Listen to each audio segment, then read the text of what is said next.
Hello, everyone, and welcome to a public Chabura Shiur. Tonight, we are very excited to have with us Rabbi Ilan Acoca, and we're going to be exploring the halachic debate between Rabbi David Ashkenazi, Rabbi Avraham Kook regarding musical instruments on Shabbat. A very exciting halachic topic. About our speaker. Rabbi Ilan Acoca was born and raised in Bat Yam, Israel. At the age of 13, he moved to Montreal, Quebec, Canada. He received his rabbinical ordination from the rabbinical institution Bet Midrash of Montreal and a master's degree in Talmudic studies. Rabbi Acoca is an expert mohel who was trained under world-renowned mohel Rabbi Shlomo Mahfout in Israel. Prior to moving to New Jersey in 2016, Rabbi Acoca served as rabbi of congregation Bet Midrash for 17 years and taught regularly in the local Jewish schools. As well, he served as a member of the Bet Din of the Orthodox Rabbinical Council of British Columbia and was a member of the Rabbinical Association of Vancouver. In 2014, Rabbi Acoca was chosen to represent Canadian Jewry in a meeting with former Canadian Prime Minister Stephen Harper. During the historical event, Rabbi Acoca had the privilege of blessing the Prime Minister on behalf of Canadian Jewry. Rabbi Acoca is an executive member of the Rabbinical Council of America, a member of the Rabbinical Executive of Bergen County, as well as member of the Sephardic Educational Center Metifta Group. In 2016, Rav Acoca published his first book entitled The Sephardic Book of Why. Rav Acoca is a regular contributor to the Jewish Link and previously maintained a monthly column in the Canadian Jewish News for many years. Rav Acoca's passion and love for teaching Judaic studies at different levels is palpable, and he often shares his enthusiasm of Torah and the Sephardic heritage through lectures, sermons, and articles. Currently, Rabbi Acoca serves as the rabbi of Sephardic congregation in Bet Yosef of Fort Lee, as well as a faculty staff member of Yeshivat Shalshelet and the Moriah School. He is married to Dina, and together they have 6 children and 4 grandchildren. Thank you, everyone, for being here, Rav. It's a pleasure to have you with us, and the floor is yours. Thank you so much for this introduction. And it's really a pleasure to be with you this afternoon for me. Before I start, you heard who I was, but just a little bit more. When I first got my first pulpit in Vancouver, British Columbia, in Canada, I started to realize how much I didn't know about my Sephardic background. And serving this community for 17 years, we were the only congregation west of Toronto. I realized that I have to know more about my background and who I am and what am I serving. And Vancouver was a great place simply because there were Jews from really all over the world. I called this particular congregation that I had Me'orav Yerushalmi. It was really from all over the world, and with that came different minhagim that they had, customs that they had, and I learned so much from them. And kudos to them. It really it was a pleasure. I give them a lot of credit for being able to open up and to see so many different minhagim that Jews have from all over the Sephardic countries. So what I will do today, I will share with you an interesting, fascinating teshuvah. Teshuvah that took place between 2 Gdolim, 2 great minds, one by the name of Rav David Ashkenazi, who was the chief rabbi of Oran, Algeria, and the other eventually became the chief rabbi of Algeria. And Rav Kook, we know Rav Kook was. He was the chief rabbi, the Ashkenazi chief rabbi of Israel. What I find fascinating about this particular teshuvah, among other teshuvot, is the fact that our Chachamim, many of our Chachamim, always thought out of the box. They were out of the box thinkers, and they were very individual types of thinkers, which is something that I'm fascinated by. And I am blessed, by the way, as well, to be this, not at their level at all. Katonti, I'm very small compared to them. I'm really nothing. But the fact is, when it comes to thinking, I'm thinking out of the box, and sometimes the articles that I'm going to be writing are out of the box type of writings, simply because I'm blessed to be in a congregation where I don't have to title myself as modern Orthodox, ultra Orthodox, to the right or to the left. I'm a Jew, and I'm a Sephardic Jew, and this is it, and that is it. And as well, when I was in Vancouver as well, I had this privilege of not being under any title of any side of the Orthodox world, as they call it. And this is what our Chachamim were. Just to give you a little bit of background about before we get into the Teshuvah, the fact is, as I said, Rav Ashkenazi was from Algeria. He was born in Algeria. And as we know, there was in the Ashkenazi world, there was a big debate in the 19th century, in the Reform, between the Orthodox and the Reform, regarding using an organ in a Bet Knesset, an ogav as they call it. But it was less known that actually in the certain Sephardic synagogues, there were organs that were played on Shabbat, and there were no debates about that. It was something that was accepted by the community. So a little bit of the background of Algeria. So Algeria was under French rule from 1830. In 1845, what happened is Algeria got the consistoire. Now, the consistoire in France, there is all of the, or most of the synagogues are under the umbrella of the consistoire. And when France came to rule Algeria, they brought the consistoire in 1845, and they really wanted to modernize Algeria. And with that, the Jews who lived in Algeria. In 1870, the Algerian Jews get French citizenship, and slowly but surely, they're becoming more modern. They are open to all of the French culture as well. In 1870, all the authority of the Algerian Batedim is Batelum Vutal, is null and void. They don't have any authority. So on the one hand, Algerian Jews started to be modern, but on the other hand, they were very, very traditional. They continued on as many Sephardic Jews are. So there were great efforts to try to modernize Algeria, and with that, the Algerian Jews got, as I said, all of this the French culture, and slowly but surely, they were not necessarily all Shomer Torah mitzvot.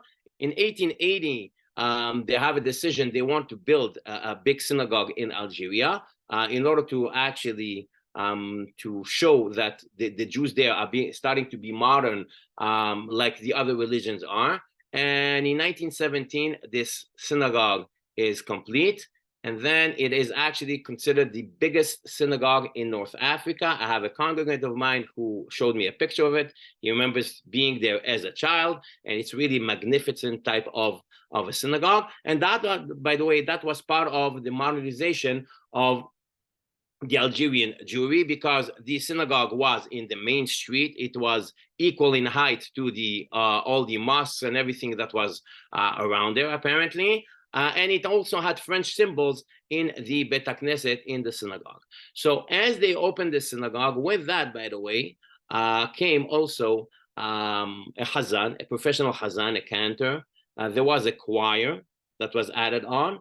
And with that came also ogav, the organ that was added to the Bet Knesset. Contrary to what happened before, as we know, in many Sephardic synagogues, even today, everyone sings in unison. They wanted to modernize that.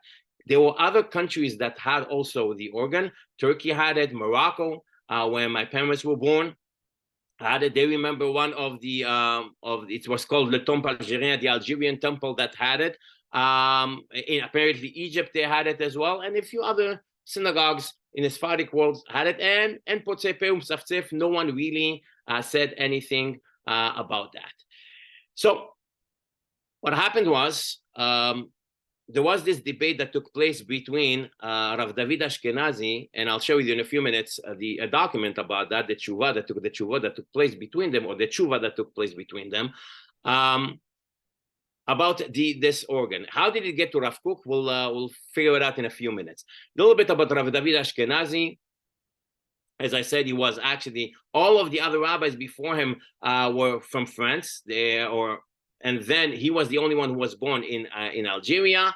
And in 1958, he becomes the chief rabbi of Algeria till 1964, he goes to Paris. But before that, he was also the chief rabbi of Oran, and as well, he was a dayan, together with Rav David Cohen Scali. There's Shelot Uchuvot responsible of Rav David Cohen Scali from Algeria, and he basically presided over the Bedin together with Rav David Cohen Scali. Rav Kook, we know he was the chief rabbi of Israel. And another rabbi that is including the tshuva is Rabbi Raphael Enkawa. Rabbi Raphael Enkawa was eventually, he was born in Saleh, Morocco. He was also the chief rabbi of Morocco. He got actually Légion d'honneur, the French Legion of Honor in 1929. And it happens to be that Rabbi Raphael and Kawa also gave simicha to my grandfather, alav shalom. So a great mind, and also someone who wrote many shalot uchuvot that I still used today. Now, as far as the tshuva goes, I will share with you the tshuva. Here it is. Here we go. So regarding this tshuva, so a little bit of introduction to this tshuva. What happened was there was a certain rabbi there was a certain Jew by the name of Rav Chaim Lechetz, and he was Ashkenazi. He came to live in Oran, and when he came to Oran, to Algeria, he went to the synagogue, and in the synagogue he was exposed to the organ. And what happened was, after a couple of years, he sent a question to Rav Kook in Eretz Israel regarding the usage of the organ, and we'll see what Rav Kook responded to him, and what was Rav Ashkenazi response to Rav Kook.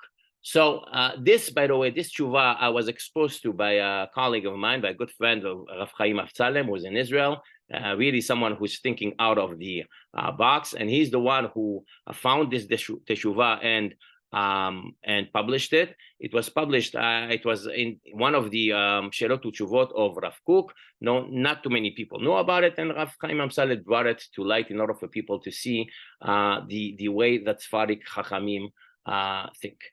So it's a tshuva in Orach Mishpat, Orach Hayim, Siman Lamed Vav, and I underlined some of the text. We're not going to go through all the text, but some of the text. So this Ashkenazi Jew basically is sending the tshuva to Rav Kook, and Rav Kook responds, and he says, "B'inyan Sfaradim be'Oran, those Sfaric Jews in Oran, sheyesh mi shematir lahem le'amid ugav b'beit hakneset. Someone permits them to have an organ in בית הכנסת, מפני שהוא אומר שכל האיסורים שנאמרו בה מגדולי רבותינו האחרונים, בדורות הקרובים שלפנינו לא נאמרו לאשכנזים ולא לספרדים. And this person, who happens to be Rav Ashkenazi, claims that it's only for the Ashkenazim. The Ashkenazim took this prohibition of the organ, but the Sfaradim did not. Just as introduction as well. Now, when this organ was played, it was played on Shabbat, and it was played by Goyim, by Gentiles. It's not the Jews were there playing the organ on Shabbat. They were Goyim that played the organ.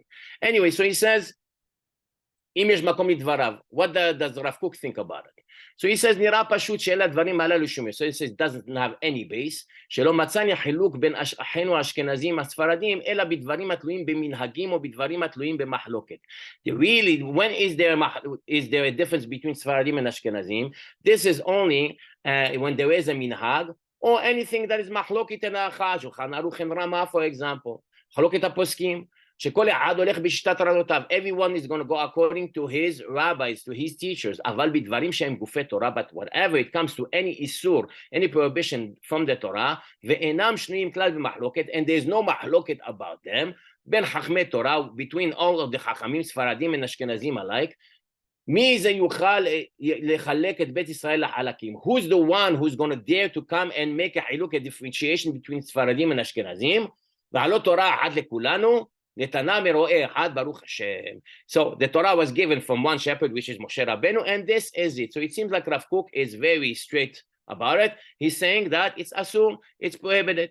And then he continues on, and he says there's another thing. He says, there's a problem. And what is the problem? The issue is, it says in the Torah that we are not allowed to emulate the Umot HaOlam, the nations of the world, the Gentiles. And therefore he claims that having an organ in the Bet HaKnesset falls under this category, and Isur Torah. שכל מנהג שאנחנו רואים שנהגו בו הנוכרים ולא נהגו בו ישראל, הרי הוא בכלל חוקת הגויים. The fact is, he says, it's a חוקת הגויים, something that Jews never did and Gentiles did, is considered חוקת הגויים. Now, as we know, in certain other religions, they use the Christians use it in churches. They have sometimes an organ. Mimela, Rav Kook claims that there's a problem. It's chokot hagoyim, and therefore, because of that, you're not allowed to use it. And therefore, he continues on, he says, והנה בדורות שעברו, הרי השחיתו בזה פושעי ישראל ויצאו לחקות את הגויים. He says that in the previous generations, there were some Jews who were considered פושעי ישראל, people who went against the Torah הקדושה, and they wanted to emulate the goyim, the non-Jews, בכוונה, כדי להידמות להם, in order to resemble to them. וחשבו בטעות שעל ידי זה שיחנפו אותם בזה שהתנהגו במנהגיהם, and those Jews thought that if they're going to emulate the non-Jews that they were living among, יחדלו מלשנוא אותם. So then the goyim will not hate them anymore, will not despise them anymore. ובסוף יצאו רבים מהם לשמד ולהתבוללות. Because of that, some Jews, many of the Jews, what happened? They went out לשמד ולהתבוללות, they assimilated among the goyim, בין האומות, ועתה נתגלה שלא הועילו כלל בזה, והשנאה נתגברה על זה עוד יותר. And he says it didn't help in any way the Jewish community. Actually, the hatred of the non-Jews got even bigger because of that. והכל פנים, אלה שהנהיגו את העוגב יצאו מכלל התורה בהרבה גופי תורה. And those Jews who started, we're talking about the Reformed Jews, left completely Torah and mitzvot, many of the mitzvot of the Torah, ובעטו בקדושת השבת, and they left even Shabbat, ומהם גם אלה שעזבו את קדושת הברית, even some of them no ברית מילה, ורבים מהם נשאו נשים נוכריות, many assimilated and got married with non-Jewish women, וודאי אסור לחקות אותם. And Rav Kook is categorically saying you're not allowed to emulate them in any way, ועל כן אין לחשוב שום היתר על מנהג גויים, זה מצוי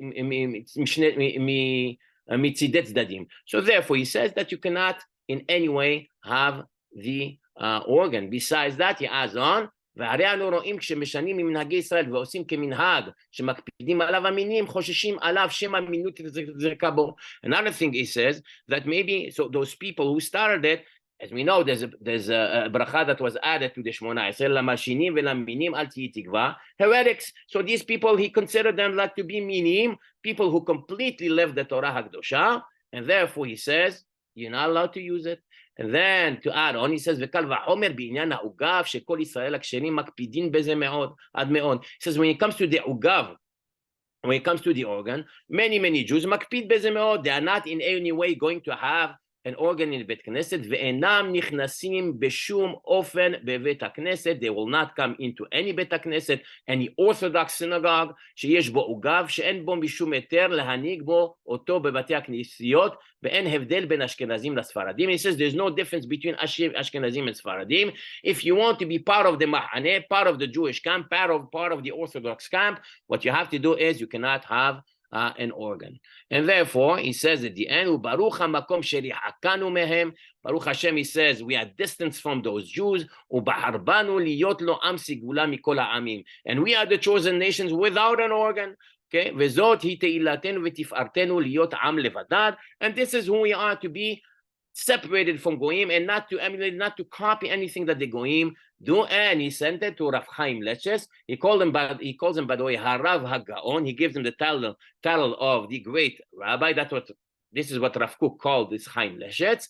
And he says, he finishes off, he says, Michtavav al dat ha'ugav kibalti me'az. I received all the correspondence regarding the ugav, the organ. Umipnei rov hatradot, באמת חשבתי שדי בהודעה טלגרפית שהוא אסור לכל ישראל, אבל לעשות רצונו, הנני שולח לו את תשובתו בביאור. He says, really, I didn't have a lot of time for it, but finally I found some time in order to send you this teshuva, and this is how he finished it. Rav Avraham Yitzchak HaKohen Kook. So this is what Rav Kook sent to Chaim Leshetz, who was in Oran, Algeria. Now, before we get into Rav Ashkenazi, who, by the way, got this letter from Chaim Leshetz, just a little introduction from Rav Amsalem. He says, and it's very important for us to understand something very important for the Sephardic Jewry. He says, חייבים להקדים, כי סביר להניח שהרב קוק לא ידע ולא הכיר את אופיה של יהדות אלג'יריה. He says, we have to imagine and to know that probably Rav Kook did not know the nature of the Algerian Jews. And by the way, I would add on, not just Algerian Jews, many of the Sephardic Jews. שהייתה מאוד פתוחה וסובלנית. As we know, The Sephardic Jewry, the original one, Sephardic Jewry, the authentic Sephardic Jewry was very open and very, warm towards all of Jews. בכלל המציאות הזו של מסורתיות ויהדות רכה מאוד. The fact is, there was a lot of tradition, and by the way, even today, many of the Sephardic Jews, including the Bet Knesset that I am the rabbi of now, many of these Jews that came from Morocco are extremely traditional. Not all of them are necessarily observant of all mitzvot, but tradition is extremely important, and Algeria was definitely part of that. And he says, there was emunah amuka. There was, of course, a lot of emunah, faith, as we know. Sfaradim, all Jews have faith, but Sephardic Jews certainly have a lot of emunah, deep type of faith. And this is something that lo hayta mukeret be'Ashkenaz bichlal. This type of Jewry was not known so much in Ashkenaz. Okay? And he adds on, הימצאותו של עוגב בבית הכנסת המנגן בשבת ויום טוב על ידי גוי נתמכה על ידי מנהיגי הקהילה. Now we have to understand that those Jews who have a lot of tradition, who are not necessarily shomer Torah mitzvot, the organ that went into the synagogue was something that was supported by the manhigi hakehila, not necessarily the rabbis, but the leaders of the kehila, okay? Even hadatim, even the ones who were religious. We're going to see that actually, that it was a way of encouraging Jews to come to tefillah. How? By having an organ on Shabbat. Okay? כאשר באשכנז הרבנים ראו בו הידמות לגויים ואף איסור ולתו גויים. The fact is, by the Ashkenazi Jews, they looked at it as a threat to Orthodox Jewry, and therefore, because of that, they forbade it. And therefore, he continues on and says, לעצם הדבר, זאת לדעת כי בכל בתי הכנסת הגדולים והעתיקים שבצרפת, ויש כאלה לפחות 10 שנבנו בתקופת נפוליאון, היה תמיד עוגב בבית הכנסת. So this goes back even to the time of Napoleon. In France, there were 10 different בתי כנסת that had an organ. Now, let's not forget that Algeria was under French rule. So therefore, with that, all of this tradition that took place in France comes to Algeria. And part of this tradition was to have an ugav, to have an organ in the Bet HaKnesset. And therefore, he continues on and he says, and by the Ashkenazim, what happened? This started in the Reform movement. The Reform movement was definitely a threat to Orthodox Jewry. And because of that, the Hatam Sofer, as we'll see, among others, forbade it in Artsot Ashkenaz, in the Ashkenazi countries. Okay, so let's go a little bit into the tshuva of Rav Ashkenazi. And this is what he says. He says, tshuva megula al psak harav Kook. So a tshuva that he published regarding what Rav Kook said about the organ that was in Oran, Algeria. So he says the following. He starts, very important. במחיצת קודשנו נמצא איש אחד מאחינו האשכנזי. In our place in Oran, there is one of our brothers. He calls him a brother. Yeah, he's part of the Jews. We are all Jews. Ashkenazim and Sfaradim alike. So he says, he came to us and we made him many tovot. We chesed and everything. We opened up our homes for him. We did everything. As Jews do in any country that you go to. A Jew sees another Jew. If he could help him, he's going to help him. Now he says, this Jew, Chaim Leshetz, he started a mahloket in our community. לעשות אומנותו של שטן עולה ומסטין יורג ומקטרג. He uses pretty harsh words with this Chaim Leshetz. Apparently, Rav David Ashkenazi was a takif. He was someone who did not mince his words, and therefore he calls him someone who is like the Satan, who is wants to be mastin alenu. He wants to start a mahloket among the Jews, and then he adds on something extremely harsh. Mar'et elapayim kedavar acher. He's showing Mar'et elapayim. Who is it alluding to? He's alluding to the Hazir. The Hazir, the Torah says that he has one siman that is kasher. He has split hooves, and therefore the Hazir wants to show that he's kasher, and this Jew wants to show that he's kasher and he's holier than thou by starting a mahloket against the organ. So he says, Ata kodem kol lemodayen tzarich sha'isha lazeh He continues on in his introduction. He says, this Jew came to our city, he came with nothing. עלה במחשבתו וביקש לעקור את הכל, לעבוד ביום שבת קודש לפרנסתו. So he says, this Jew, by the way, I know about it, he says, Rav Ashkenazi, he didn't have anything, any parnasa. He was even working on Shabbat for his parnasa. So basically, as he's sending this tshuva to Rav Kook, he's telling him, you're relying on someone who was even mehalel Shabbat. And what are you relying upon? You're relying upon him to tell you that there is an ugav, there is an organ in the Bet HaKnesset. Now, an organ in the Bet HaKnesset, he says, is a humrah. Even if you say that there is any prohibition, it's only a humrah midrabbanan. As we're going to see, he's going to build up his case. It's only a stringency from a rabbinic prohibition and not more than that.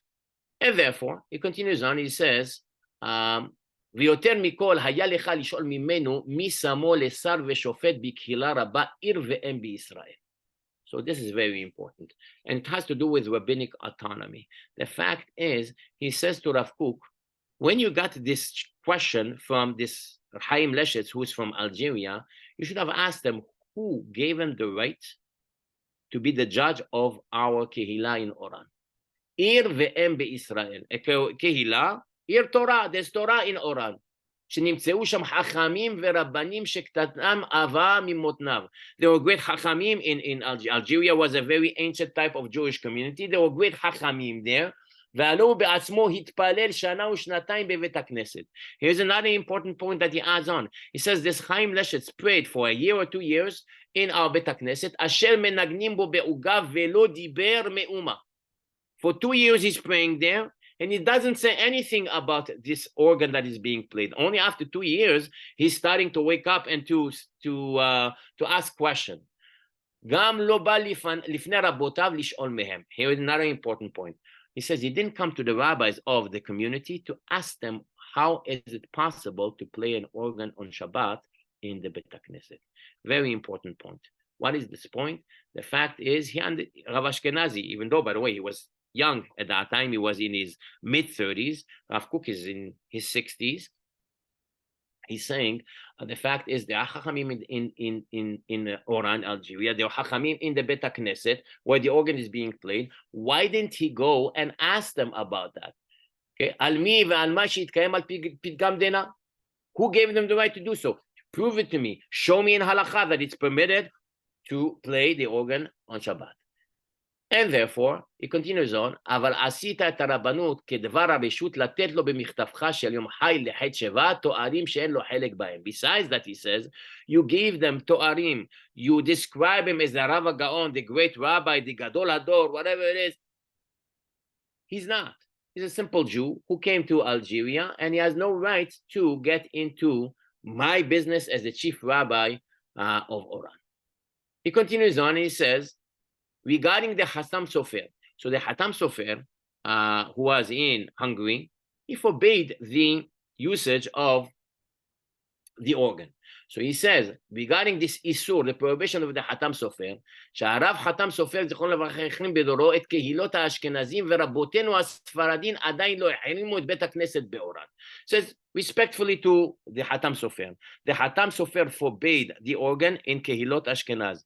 In Oran, there was no Hacham who came and forbade the usage of the Ugav on Shabbat in our Bet Knesset. 18 years, the organ is being played. Hasidim and Haredim, pious people are coming to the Bet Knesset. No one is saying anything.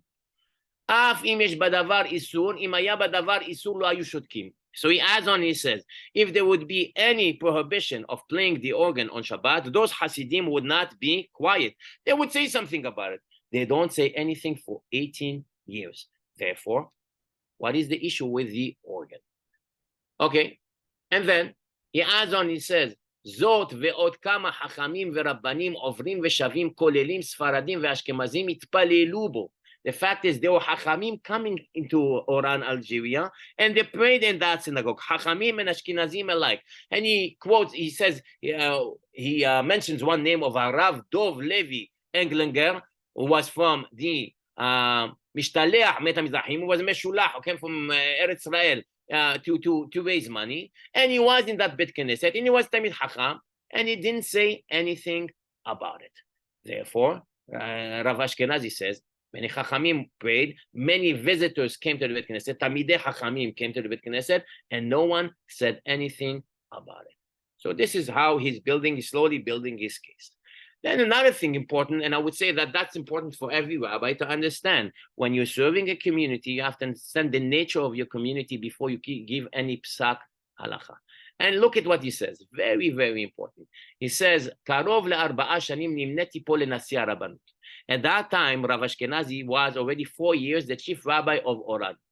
וכבר היו מתפללים משנים קדמיות סימנך יד החזקה. 14 years before that already, the organ was being played, and חכמים שקדמונו רצו בתחילה למחות. The rabbis before Rav Ashkenazi wanted to forbid the organ. However, אנשי הוועד לא קיבלו מהם בשום אופן.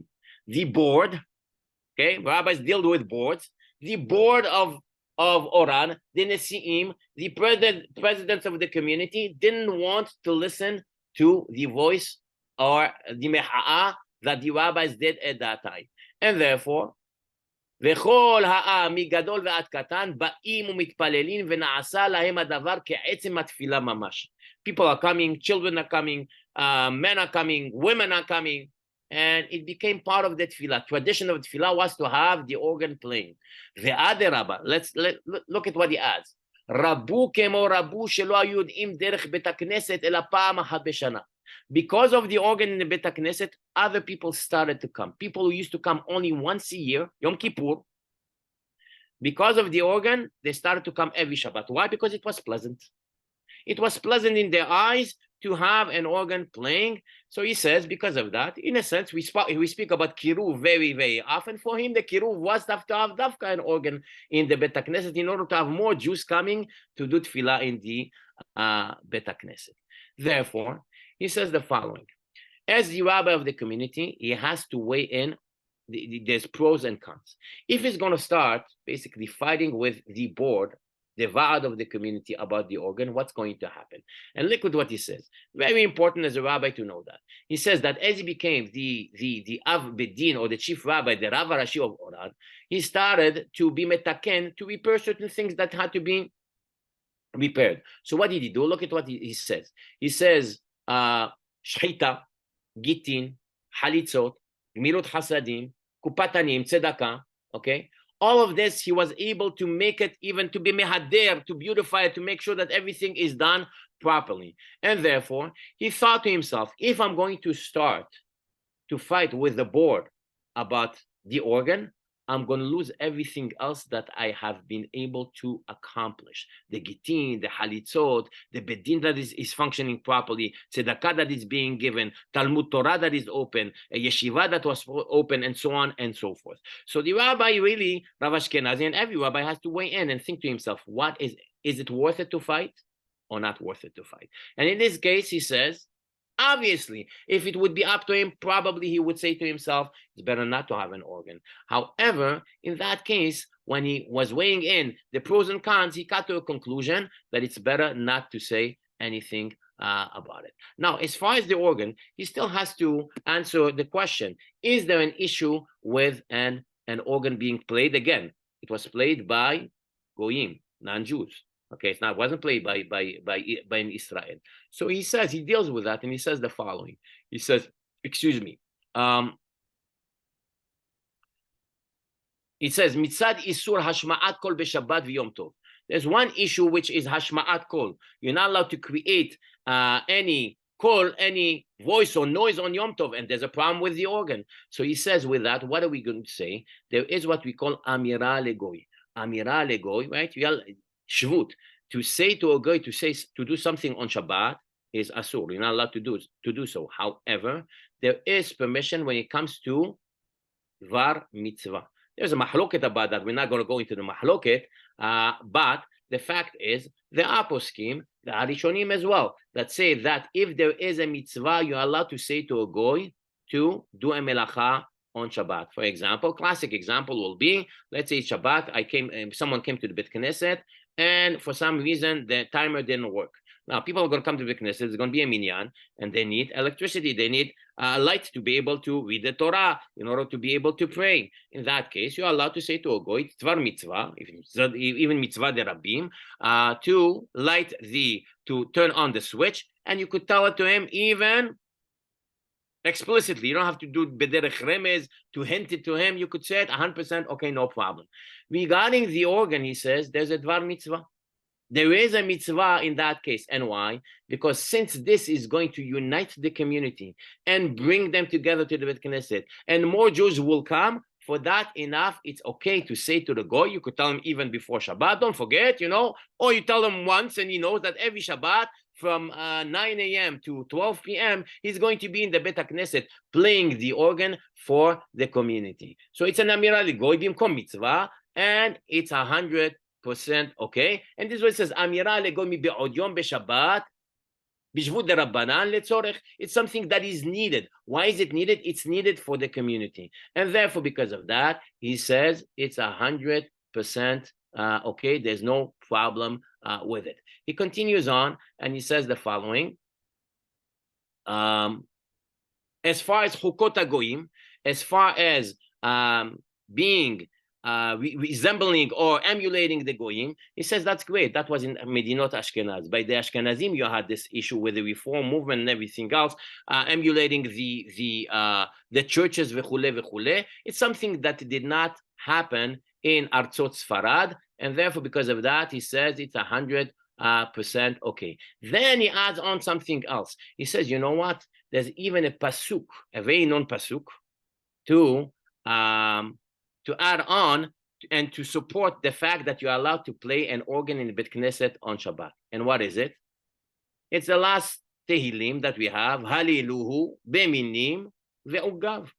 It says, David HaMelech says, you should praise HaKadosh Baruch Hu. How should you praise him? Beminim ve'ugav. What is an ugav? An organ. So therefore he says, 100%, even David HaMelech bichvodo v'atzmo, there's no problem with it. It was probably, he said it was even in the Bet HaMikdash. Now, by the way, the Hatam Sofer, he says that David HaMelech did it. How did he do it? He did it by himself, not with the entire community.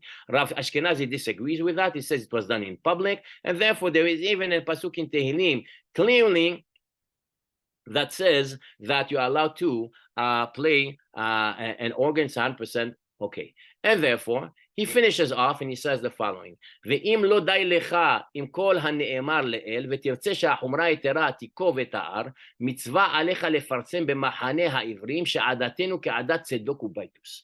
He says, if it's really bothering you, Rav Kook, that we are doing what we are doing, so therefore you should publicize it and say that we guys in Oran, in Algeria, we are like the Tzdukim and the Baitusim, and we left completely the Jewish religion. And therefore, if so, you should do it also for France, for Europe, for America. Even them, they have certain things that are maybe are not 100% according to your opinion, Rav Kook. And therefore, v'chol hatovot she'asinu le'achenu ha'ashkenazim, בית החולים של דיסקין, המזרחי, הנם אסורות מדברי תורה. So all of the hasadim that we, the Jews of Oran, did with the Ashkenazi Jews, whether it is a certain hospital that they give tzedakah for and they built it, etc., should be also forbidden. And if so, al yavohu od etzlenu shum sheluchim meitechem. No one from your community should come to us to Oran. And this is how he was pretty strong words. And he says to him, but he finishes off on a very positive note, and he says to him, if finally, Rav Kook, you realize that you have done a mistake, okay, so then therefore I'm asking you to make peace with me, and shalom al Israel. And this is how Rav Kook basically, Rav Ashkenazi finishes off his tshuva. Now, to understand, I think there's a very important, at least for me, I learned from this a very important lesson. And what is it? That every rabbi has his autonomy over his congregation. And no one has the right to get into the business of this particular. You could ask questions. But to get into why, or saying it's asur, you're not allowed to. Why? Because you're not the rabbi of the community. In every community is different. I will share with you something about my own congregation when I came here. There is a minhag out there that I'm very familiar with. It's done on Rosh Hashanah and Kippur, and by Moroccans, it's done also Shabbat Hatan or Shabbat Bar Mitzvah. Shabbat Hatan, Shabbat Bar Mitzvah, Rosh Hashanah and Yom Kippur. There are certain piyutim that we add on before Nishmat Kol Chai and before Shavat Ani. Okay, and it's not considered the hefsek. Actually, some of these piyutim, if you look at the end of the piyut, it says Nishmat Kol Chai. It's an introduction to Nishmat Kol Chai. We find it, by the way, on Rosh Hashanah and Yom Kippur, Yedei Rashim, Ne'erashim, V'chulei. All of these piyutim were actually, originally, when they were written to be davka, read and chanted and sang before Nishmat and before or after Ishtabah. Now, in my community, what they do is, and in Moroccan communities, just to add on, I grew up with it. Shabbat Hatan, before Nishmat, there is a piyut that is sang. No, it's not considered the hefsek. Before Shavat Aniyim, a piyut that is sang, no problem with that. When I came to this community here, they have a minhag, they took it to the next level. And every Shabbat, before Nishmat and before Shavat Aniyim, they have a piyut that they sing. Okay, so for me, there's no problem with it. You could do it every Shabbat if you want. I wasn't so familiar with that to do it every Shabbat, but I have no issues with it. So it happens to be that a certain Rosh Kolel came to one Shabbat to my Bet Knesset, and when we got to that point, everyone started a piyut. And this particular Rosh Kolel, he turns to me, he says, Hefsek. I said, I spoke with him after the tefillah, and I told him, you have to understand the nature of my community. You have to look into and learn that is it really considered a hefsek, v'chule, v'chule, v'chule. And I taught him a lesson. Then, by the way, he had his own humrot that he wanted to bring about Shaitat Bet Yosef, and he was asking all types of questions. It got to a point that I finally said to whoever introduced me to him, because it was really out of, I gave this Rosh Kolel everything that he needed, achnasat orchim galore, with one of the families, and it wasn't going very well. So I went to the person who basically introduced me to him, and I told him, I don't need people like that in my community. Why? Because of the fact that I'm the rabbi of the community, and as a rabbi of the community, I know the nature of my community, and everything that is done is done according to halacha. Is it according to all poskim? No, not necessarily. Maybe there are some poskim that will say that these piyutim are considered to be a hefsek, but not for me.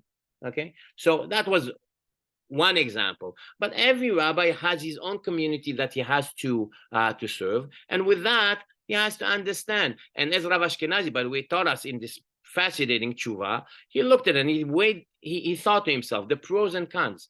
What's going to happen if he's going to start fighting about the organ that, by the way, he proves according to halacha? In his case, there was no issues with it. What's going to happen is going to lose the Talmud Torah, the yeshiva, the halitzot, the gitin, and everything, the kiddushin that he was doing properly. So therefore, because of that, he is pretty strong about it. He's pretty vocal about it, as he's writing in this michtav, in this letter. As well, I think it's important for us to understand that there's a difference also between not even Ashkenazim and Sfaradim, but also where you serve your community.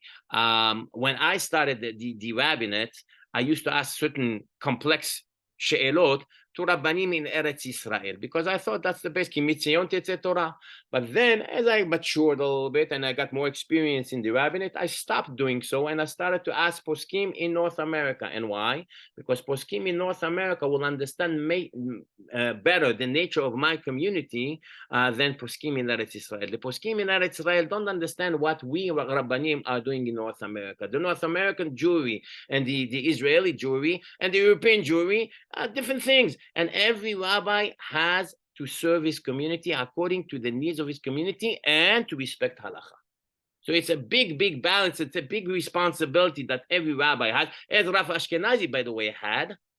But as we see, he finally came to a psak halacha, permitting this organ in his community, simply because that was the best case scenario for him. Besides the fact that he knew also, and he had to find a permission to it, because he knew that if he would go to the board of his community, the probability is that they're going to tell them we're not going to change anything. I didn't, by the way, I did not share with you that in this tshuva, he says that as he became the chief rabbi of Oran, they did the hidur. The hidur that they did is they took Ugav Katan, they took the small organ, and they replaced it with Ugav Gadol, with a big organ, with a more sophisticated, modernized type of an organ that came to the Bet HaKnesset. But he dealt with it. And every rabbi has to deal with his own community. And again, I think it's important when I personally go to another community as a guest, and I'm there to do tefillah, I'm not going to start challenging the rabbi of the community. And why? Because he is the rabbi, and it's important for him to deal with this community. The same thing happens. Sometimes people come to me and they ask me a she'ela, and I know that they have the rabbi. I very simply say to them, don't come to me, go to your rabbi and ask him the question. He's your rabbi, I'm not your rabbi. I could give you an answer that may be good for my community, but not from where you are. So that's important for us just to realize. And I think it's important as well to have this rabbinic autonomy. Every rabbi has to serve his community. Even though we do say Ki mitzion tetzeh Torah, absolutely Ki mitzion tetzeh Torah, but there's Torah in America as well, there's Torah in Europe as well, there's Torah everywhere. And it's important just to lead according to the needs of your community. So this is what I wanted to share with you. I don't know if anyone has any questions, or I'm not sure if the Habura permits questions or not, but I'm open to discussion for a few minutes, or if not, Skula Mitzvot. Thank you so much. Thank you, Rav, for that presentation. We will have questions. We'll start with Robert, and you can raise your hand, or you can unmute, or you can write it in the chat box. A very simple question, Rabbi. Is it possible you can share the tshuva with us, the source sheet? Absolutely, for sure. With pleasure. If you forward it to the Habura, they'll hopefully distribute it. No problem. Will do. Felipe? Oui, alors, Rabbi, nice to hear you. Very interesting shiur. What I would like to say, being from Algeria, my mother, she was from Oran, from Saint-Eugène, and there is a French system included, because the Jews from Algeria were very imprégnés de la société française. Et par exemple, l'orgue, c'était une grande tradition sur les synagogues consistoriales. Donc, par exemple, toutes les grandes synagogues consistoriales de Paris ont toujours, en fait, un orgue. Donc, ça faisait partie d'une tradition qui a été magnifiquement mise en lumière, c'est sûr. Et accepté, hein? Oui. Bien accepté, oui, voilà. Merci beaucoup. Merci. We have a question in the chat box from Milton. He says, is there still any Sephardi Bet Knesset currently that plays any instrument on Shabbat today? Not as far as I know. Not as far as I know. I will tell you actually, regarding the synagogue in Morocco that had the organ, eventually what happened is, after a certain, I don't know how many years after they started to play it, the Rabbanim finally got to a point, and it was accepted by the community not to play it anymore. So as far as I know, I don't think so. And as well, it's unfortunate what the next maybe words I'm going to say.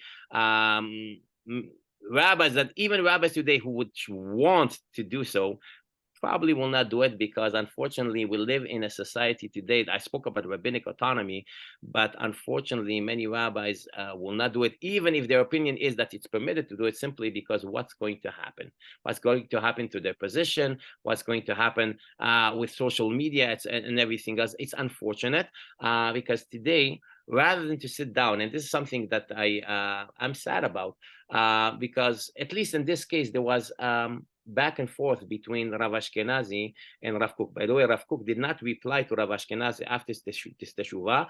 There's two different reasons, maybe. One of them, he passed away a few months after that. Second thing is, maybe when he saw the harshness of Rav Ashkenazi, he decided not to reply to him. I'm not sure why.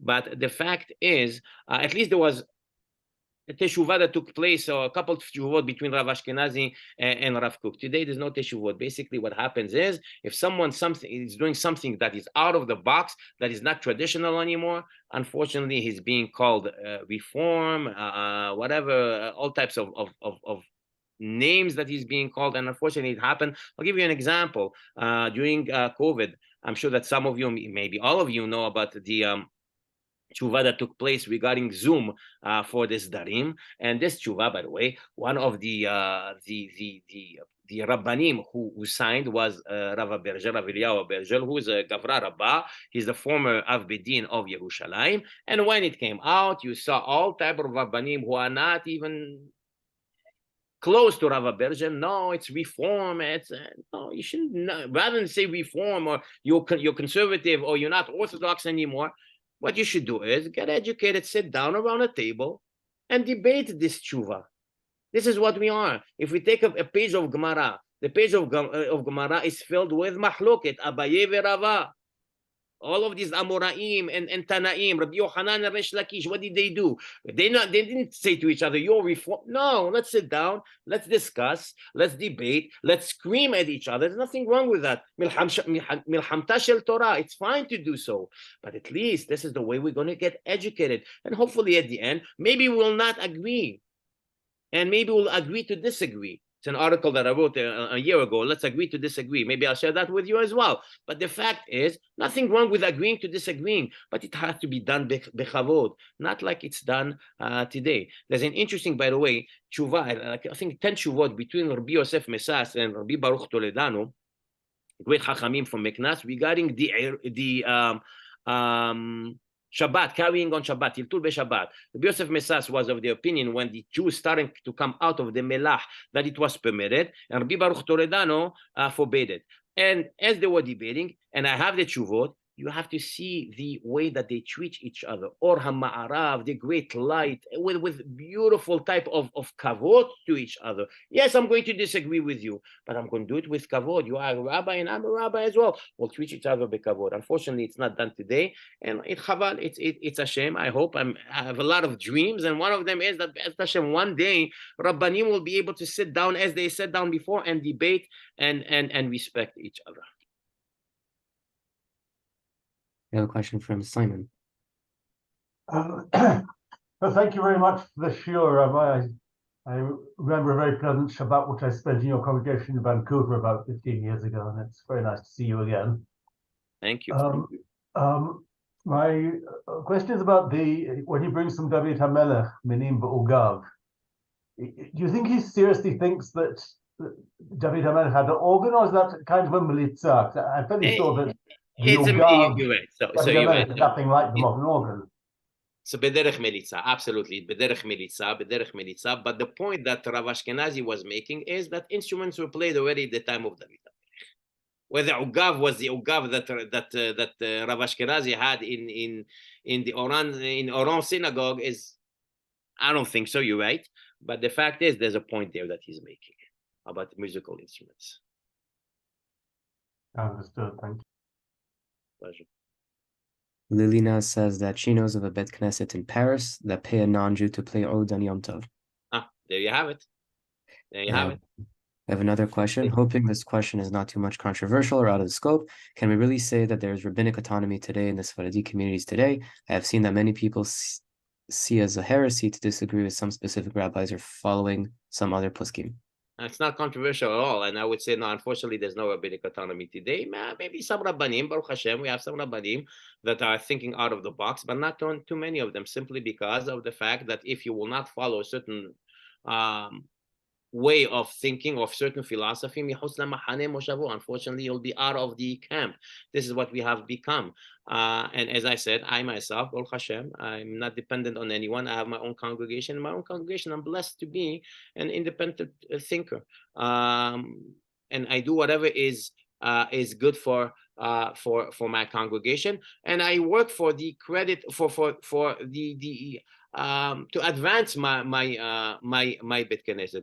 I'll share with you one thing that Rav Ashkenazi was all about the organ in his Bet Knesset. I'll show you something that I had to deal with when I first moved to New Jersey. I saw that on Pesach, all of the different kosher stores don't sell kitniot, and for me it was an issue. So I'm a member of the Vaad here, and I raised this issue. And when I first raised this issue, they told me we never did it. I says, well, now you're going to do it. So they told me, but you never did it. I said, okay, but I'm here and I have a voice and I'm voicing my opinion. I want you. Why don't you do it? Well, we don't know if there's other ve'adim who do it. I said, I made my homework and this va'ad does that and this va'ad. And anyways, to make a long story short, after the first year, the second year, Baruch Hashem, it was accepted. And there's the stores here, they have a couple of shelves. It says, le'ochle kitniyot bival, only for people who eat kitniyot. And Baruch Hashem. You have to serve your community. You have to, as a rabbi, you have to know how to use your authority and to express and to not to shy to share whatever you want to. You need to share with the vaad or with the larger community. It's extremely important. I'll say, I think what we're saying is that there's two roles that a Talmid Chacham plays. On one hand, there's the sort of halachic theory or the halachic like learning, study, and the Talmid Chacham has his understanding of the sugya. And then there's the Talmid Chacham embedded in a community, and then how he takes all of that and applies it into a community-sensitive teshuvah, even if it's not 100% what he believes is the understanding necessarily of the sugya, but you can see, he provides a viable interpretation to serve his community. Absolutely, it's extremely important to do that. I'll share with you one thing. Maybe it's a simple thing, but it's very deep for me. Rabbi Yosef Mesas, who was the chief rabbi of Haifa, apparently one of the hanhagot that he had, one of the habits that he had is every day he used to walk from his apartment to the Rabbanut. He could have had, chief rabbi of Haifa, you could have a chauffeur, you could have a car, and he had that. But he dafka did it. Why did he do it? He says, I'm the chief rabbi of Haifa. If I'm the chief rabbi of Haifa, I'm serving all the citizens of Haifa. I'm going to walk in order to say good morning to the people I'm serving. This is what a rabbi is supposed to do. Right? A rabbi is not supposed to be in his office where people are going to knock on his door. He should be out there serving his community, whatever the needs of the community is. So yes, he's a Talmid Chacham and he's the rabbinic authority, but besides that, he's going to be the one who's going to serve the community. He's going to be there for the funerals and the hatunot, etc., etc. So it's a balance that you should have, and this is something that was at least in the Sephardic Jewry, something that the Rabbanim obviously they did that, and they did it, and they led by example where they knew that they were serving the community, and that meant the entire community, whether you're Shomer Shabbat or Mechalel Shabbat, no difference. You are my brother, you are my sister, and therefore I'm going to serve you the best I can. Now, how do we know when a teshuvah is written in the first context or the second context, which both of them are appropriate? Just how do we know, or should all teshuvot be written in community orientation, or That's a good question. So, depending on who is answering the rabbi behind the teshuvah, I would say. Meaning that take Rav Ovadia. Rav Ovadia was someone who served Klal Israel. So the teshuvot that not just him, but many other Gdolei Torah, Poskei Hador, whatever you want to call them. So they are talking about the entire community. However, in the case of Rav Ashkenazi, he's in this specific case, he's talking about his own community. So depending on the context of the teshuvah, we could know if it's serving the community or it's serving the broader community, Klal Israel, wherever they are. Thank you. Okay, so I think we'll close it for tonight. Thank you so much, Chacham, for being with us. Hopefully this will be the first of many. And thank you so much, everyone, for being here. May our learning be a zechut for our people. Amen. And Amen. Thank you so much, everyone, for coming. All the best. Bye-bye.